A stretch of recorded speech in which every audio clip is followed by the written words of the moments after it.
Friend, welcome back to e learning with Hina ma'am channel. आज आप देख ही पा रहे होंगे हम कौन से टॉपिक के साथ आए हैं। तो वो हमारा टॉपिक है वॉच। अगर इसकी बात करें वॉच की, तो आप इसमें सबसे अहम बात इसकी ये है कि वॉच को हम वॉइस बोलते हैं, यानी वॉइस माने बोलने का विषय, ठीक है। तो इस अगर पीडीएफ को हमारे टेलीग्राम चैनल पर आपको मिल जाएगी, और टेलीग्राम चैनल की जो लिंक है ना, वो डिस्क्रिप्शन बॉक्स में होगी। डिस्क्रिप्शन बॉक्स तक कैसे पहुँचे, तो जो मैं चैनल वीडियो का नाम डालती हूँ, बस आपको उसको क्लिक करना है। उसको क्लिक करते ही उस वीडियो से रिलेटेड जितनी भी बातें मैंने लिखी हैं डिस्क्रिप्शन बॉक्स में, वो आपके सामने होगी, तो आप परेशान ना हो, ठीक है।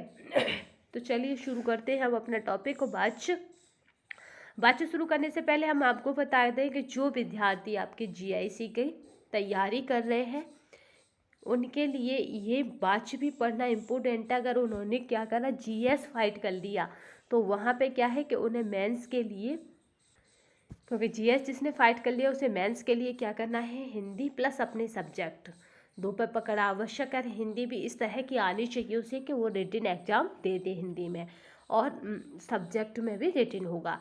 तो उसी को मद्देनज़र ध्यान में रखते हुए हमने अपना हिंदी का भी कॉलम, मतलब हिंदी भी स्टार्ट किए हैं। क्योंकि हिंदी से दो फायदे होंगे। एक तो आने वाला आपका यूपी टेट, जो विद्यार्थी क्या है आपके, जो विद्यार्थी आपके बीएड हैं, जितने भी होम साइंस स्टूडेंट, वो यूपी टेट की तैयारी कर सकते हैं आपकी, क्योंकि यूपी टेट आने वाला है। सी टेट की तैयारी कर सकते हैं, क्योंकि सी टेट में भी हिंदी चाहिए होती है, यूपी टेट में भी, क्योंकि एक बार अब निकालने से ये आजीवन के लिए वैलिड है।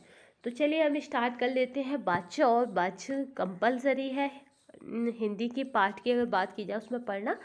तो बाच का क्या शाब्दिक अर्थ होता है, तो वो होता है बोलने का विषय। आप देख ही पा रहे हैं इंग्लिश में है वॉइस, यानी ये बोलने का विषय होता है बाच। किस तरह किस क्रिया को हम बोल रहे हैं। यहाँ पे एक डायग्राम दिया गया है। यहाँ पे क्या है कि चूहा भाग रहा है और बिल्ली उसके पीछे भाग रही है। तो यहाँ पे तीनों ही क्रियाओं में चलाया गया। वाच मुख्यतः तीन प्रकार का होता है, कृतवाच यानी कर्तावाच, कर्मवाच और भाववाच। यहाँ पे देखिए जो पहला है वो बता रहा है कि क्या है, बिल्ली चूहा पकड़ रही है। तो ये क्या हो गया, कृतवाच या कर्तावाच, या आपका कर्तवाच। कहीं कहीं पे इस तरह से भी कर्ता को मिलता है, मगर यहाँ पे क्या है, कर्ता प्रधान है, जो कि बिल्ली चूहा पकड़ रही है।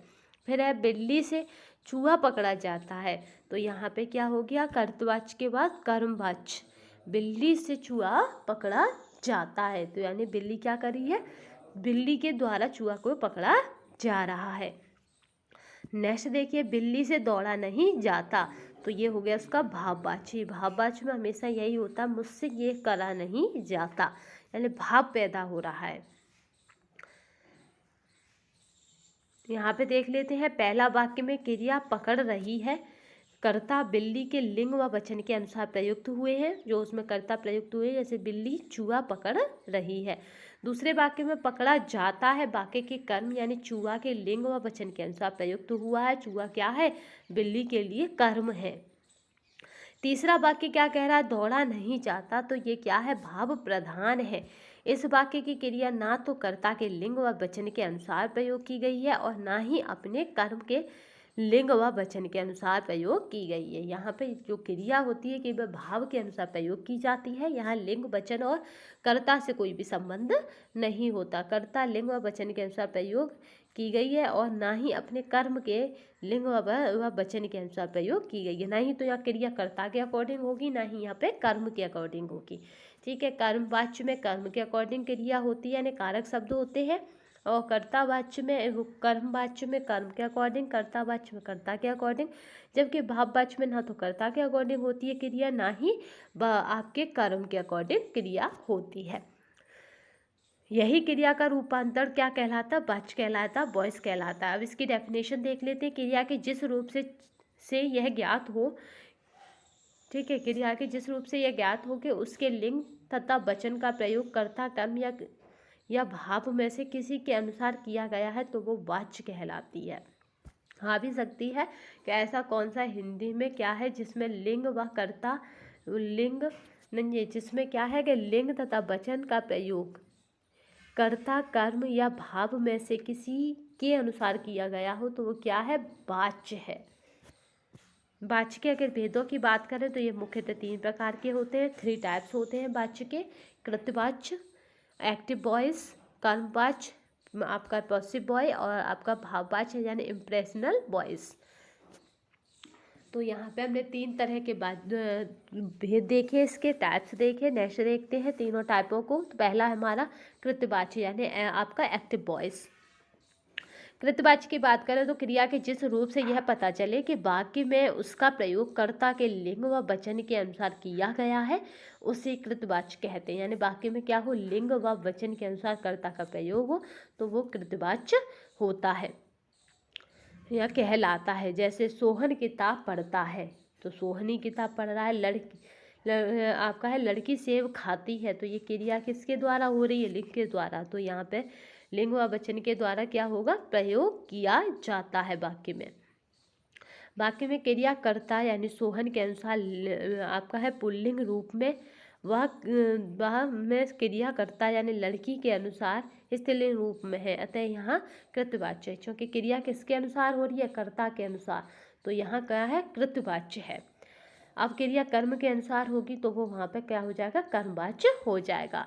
अब जब पैसिव वॉइस, क्रिया के जिस रूप से यह विदित हो या ज्ञात हो कि वाक्य में उसका प्रयोग कर्ता के लिंग वचन व वचन के अनुसार ना होकर कर्म के लिंग वचन के अनुसार किया जाता है, तो उसे कर्मवाच्य कहते हैं। जैसे मोहन से किताब पढ़ी जाती है, आपका है यहाँ पे था मोहन ने किताब पढ़ी है, यहाँ मोहन से किताब पढ़ी जाती है।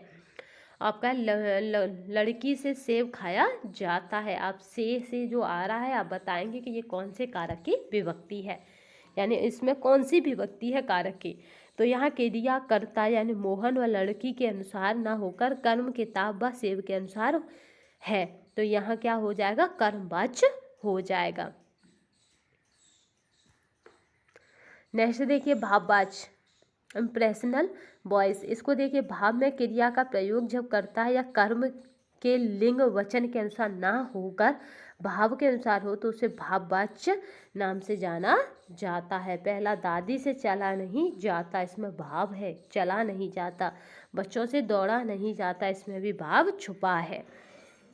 यहाँ क्रिया में भाव प्रधान है, यहाँ भाववाच्य है। वाच्य परिवर्तन देख लेते हैं। वाच्य परिवर्तन भी इम्पोर्टेंट है। वाच्य परिवर्तन से यानी कृतवाच्य से कर्मवाच्य में बनाना। तो यहाँ पे देखते हैं, कर्ता के साथ से द्वारा या के द्वारा जोड़ा जाता है। जब हम क्या करेंगे, कृतवाच्य को कर्म में कन्वर्ट करेंगे। कर्म के साथ यदि कोई विभक्ति लगी हो तो उसे हटा देते हैं। मुख्य क्रिया का रूप सामान्य भूतकाल के रूप में बदल जाता है। क्रिया के धातु में ई ए या जोड़ देते हैं तथा उसके बाद जा धातु का कर्म के लिंग वचन के अनुसार प्रयोग किया जाता है।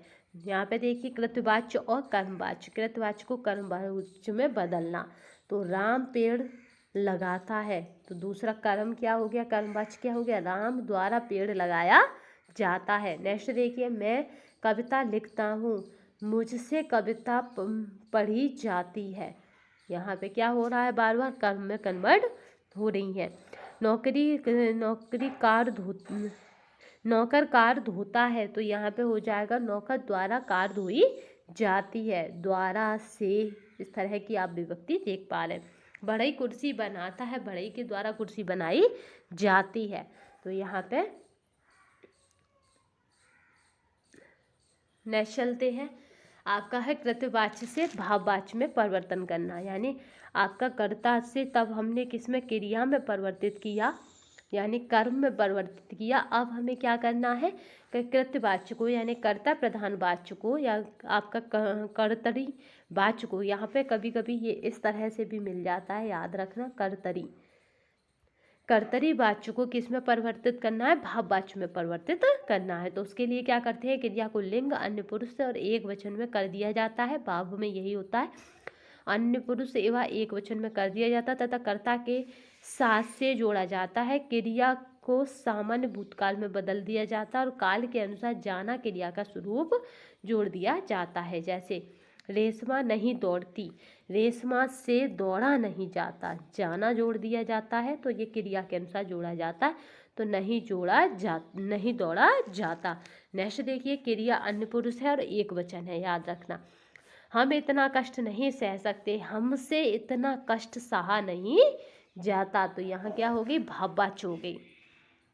क्रिया अन्य पुरुष और एक वचन में। अब चले, अब चला जाए, तो यहाँ पे भी भाव पैदा हो गया, तो ये भाववाच्य हो गई। नेक्स्ट चलते हैं।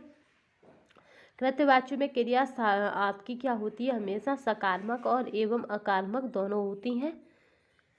और कर्मवाच्य में क्या होता है कि सदैव सकारात्मक क्रियाओं को रखा जाता है, यानी सकारात्मक क्रियाओं को रखा जाता है, ये याद रखना कर्मवाच्य में।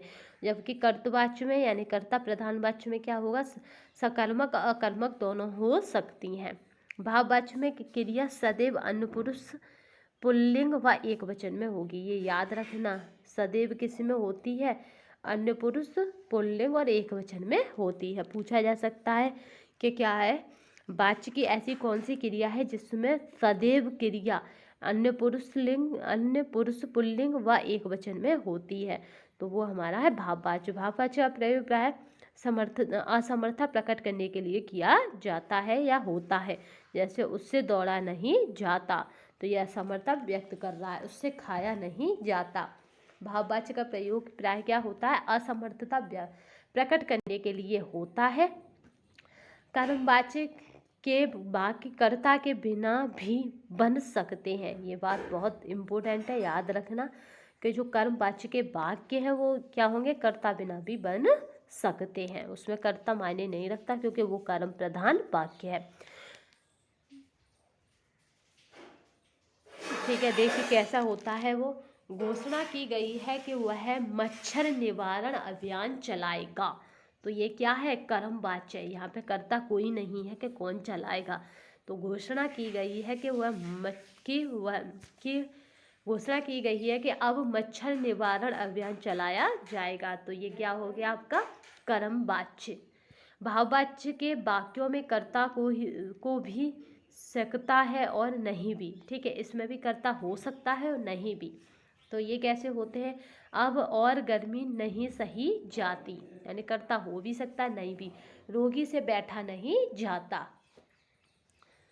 तो भाववाच्य और कर्मवाच्य में दोनों में ही आवश्यक नहीं है कि कर्ता हो ही हो, तो ये दोनों ही क्रिया कर्ता के बिना भी हो सकती है।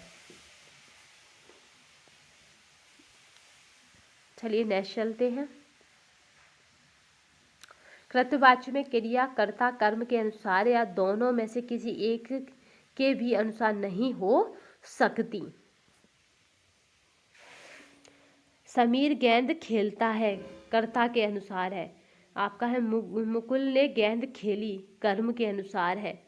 और आपका विदुर द्वारा गेंद को खेला गया, कर्ता और कर्म दोनों के ही अनुसार नहीं है।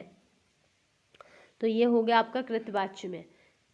ठीक है, नेक्स्ट चलते हैं। कर्मवाच्य में क्रिया कर्म के अनुसार या किसी भी संज्ञा के अनुसार नहीं हो सकती। जैसे छात्र द्वारा चित्र बनाया गया, कर्म के अनुसार है ये क्रिया।